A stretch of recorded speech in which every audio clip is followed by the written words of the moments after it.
Cheers, I do buckaroos. How the heck are you? It's Martini time. I wish I could play some Reverend Horton Heat, but then I'll get a flag from everybody. I get a cease and desist.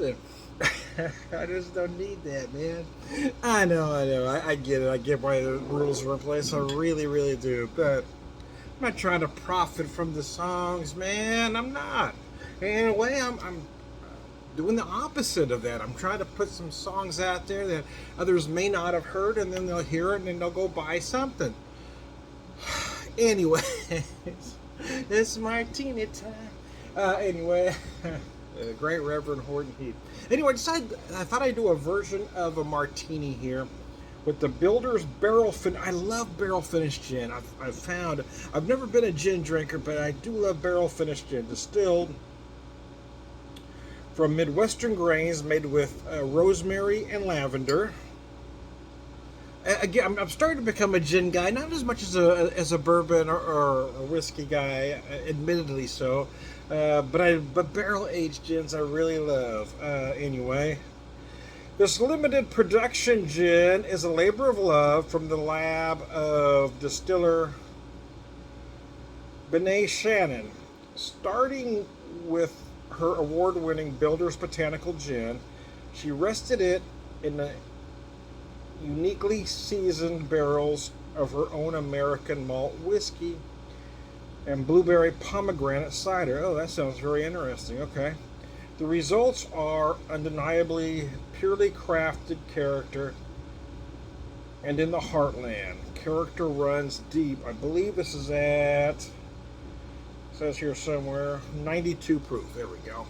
So what I've got in here is 2 ounces of the gin,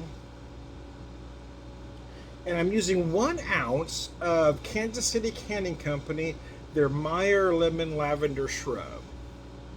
So their mixes are made with vinegar, so there is that slight tartness. White wine vinegar, sugar, Meyer lemon juice, and lavender is all that's in here. I was cranking some tunes. I started with Lucero One Last FU, and it's kind of giving me a lot of stuff from there in a lot of different directions. The last song that was playing as I paused it was Coffin Nails from Lucero. But it's giving me some Ray Wiley Hubbard, Bottle Rockets, and a whole bunch of stuff in the middle. Some James McMurtry.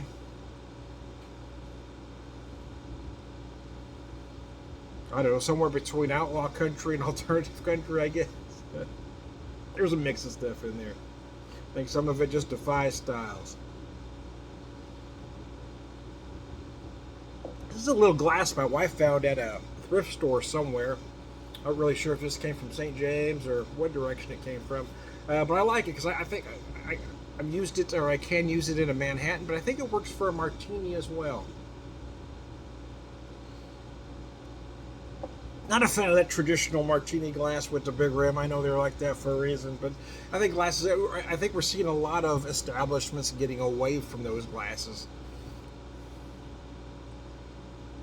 And this works perfectly for a martini. Again, there's, like I said, 2 ounces of the gin, 1 ounce of the mix, and it took me right to the rim. So it worked out just perfect. Then I have a lemon peel for garnish. Get some Meyer lemon shrub. So I use some a candied orange twist. Collins candied orange twist as my garnish. So that may add just a touch of sweetness to the drink as well to balance the vinegar there. The martini. Remembering the 70s with that 2 martini ledge. Of course, I was too young for that, but I just remember, people disappearing. My dad ran a catering truck, or a hot truck at the time, now referred to as food trucks. But back then they didn't set up in nice parking lots and establishments and cost way too much. Back then they were functional. He did a lot of the construction. And Dad's product was top quality, better than any fast food place around, and prices were usually very comparable to everybody else. Even it was a lot less in restaurants at the time, and he should have charged more. But he knew he was selling to working class folks. He knew he was selling to construction workers, and so he's making it up in volume. And loyalty. I mean, there is a lot of jobs Dad won and kept just because sometimes there'd be a new superintendent on the site that liked a particular company for one reason or another, relation maybe. But then the workers would kind of throw a fit, say, hey, you got to get Mulvihill back because he's better than all these guys. Dad knew how to treat construction workers.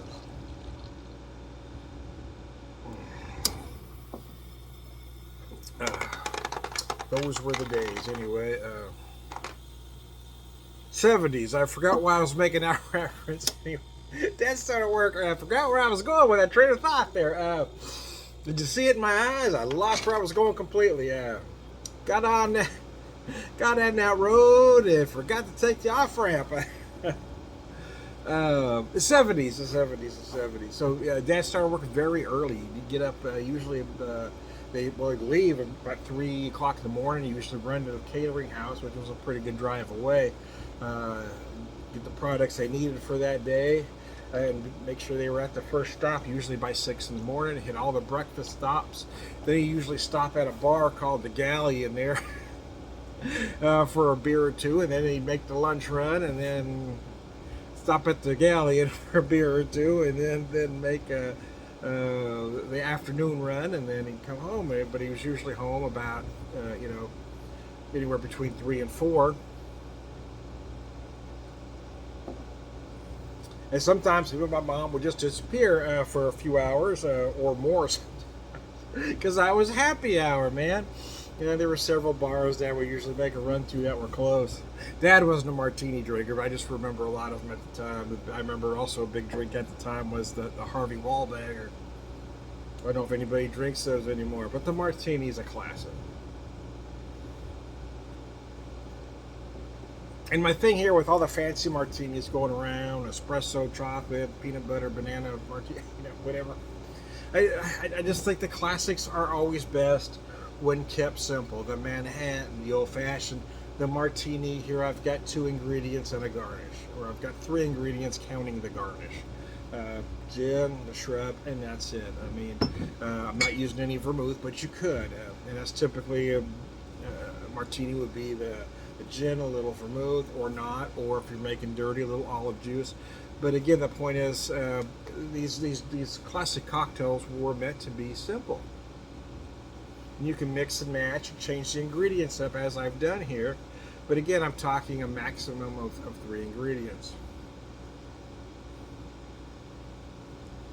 In this case, I've got 3 ingredients, including the garnish. I don't know if you'd include the garnish as an ingredient. And you could have added a little vermouth to the cocktail if you so desired.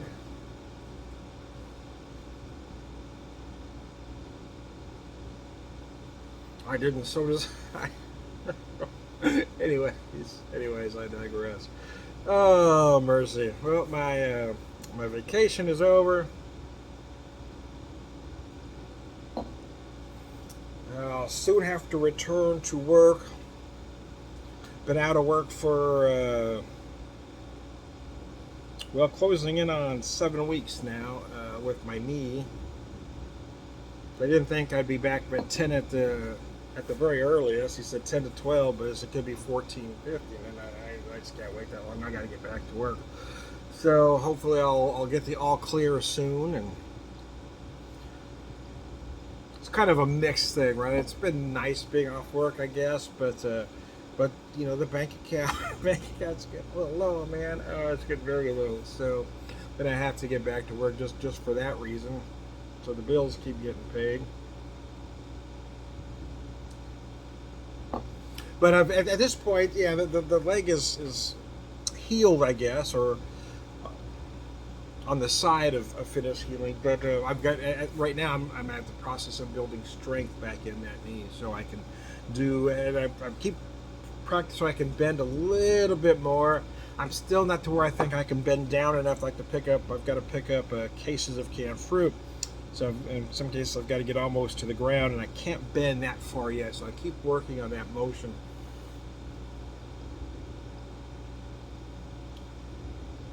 And I'm still a little weary of stairs. I can do them, but yeah, they do take some work, and they do take some efforts. It's kind of a retraining of your body, if you will. So I'm kind of enjoying my last few days before I start returning to work. Relaxing where I can still day drink a little. Shades of 2020. It was nice to get away. It just again, it always seems to go quick, but it was interesting. But we toyed around with a couple of different destinations that we hadn't been to in a while. We thought about going to St. Louis because we spent so much time there when Seamus was sick, and we were going to be there over his birthday. So we thought that, but I don't know. I was having some issues, to be honest with you. It was kind of triggering me. Every time I start looking at hotels in the area, my heart would start to pound. It's like, okay. He really loved the Kansas City area. We were up there a few times throughout his youth, and he really enjoyed that area because he loved barbecue. He loved the Kansas City style of barbecue. Kansas City is done a specific way.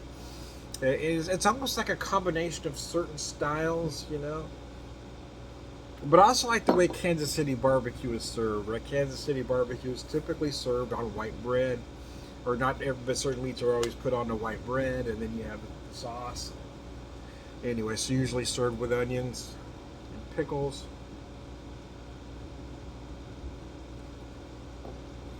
There's a couple barbecue places I wanted to get to, but we didn't for one reason or another.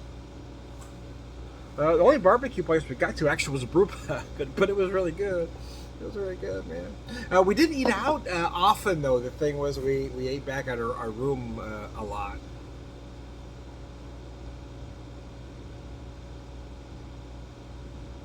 Like, we only ate one dinner out, actually.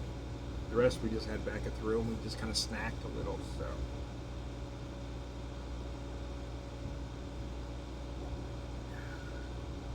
I do like to experiment, kind of play around with different cocktails. I tell folks that a lot of folks say, you have to make a drink this specific way. Cocktail recipes were not handed down from God to Moses on stone tablets. No, whatever cocktail you want to make, whether it be the Manhattan, the old fashioned, the Martini, it just doesn't matter. Make it with the ingredients you want to make it with. Make it your own.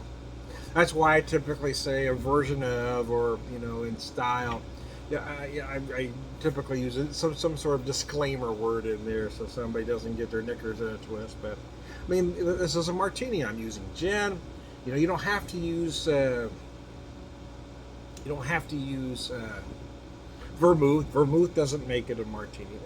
It's not necessarily gin that makes a Martini, because you can use a whiskey. It's just the style of cocktail. So there you go. I am Tom. I'm not having whiskey, but it is a barrel-aged whiskey, so I'm going to use my Whiskey Whisperer moniker. Oh, mercy. Every time I say something, I'm reminded of something of the movie Club Paradise. I recently purchased it on a Voodoo, because there was you get 3 movies for $13. So, and one of the movies available was the Robin Williams classic Club Paradise. Now, I will be honest with you, at the time the movie got rather panned by the critics, but it is just hilarious. But he plays this character, his last name is Moniker. And there's a scene where there's 2 folks talking that they don't like him very much. And then he says, "It's this Moniker fellow. Moniker, what kind of name is that?" It just cracks me up every time. Moniker means name, right? Moniker, what kind of name is that? And I've seen that movie, I don't know how many times now. I mean, it's in the 3 digits at this point in my life, but or damn near close. And every time I hear that Moniker, what kind of name is that? I just almost pee my pants laughing so hard. It just cracks me up. Anyway, I am Tom the Whiskey Whisperer, whiskey evangelist, prolific whiskey drinker, purveyor of wisdom, and sláinte.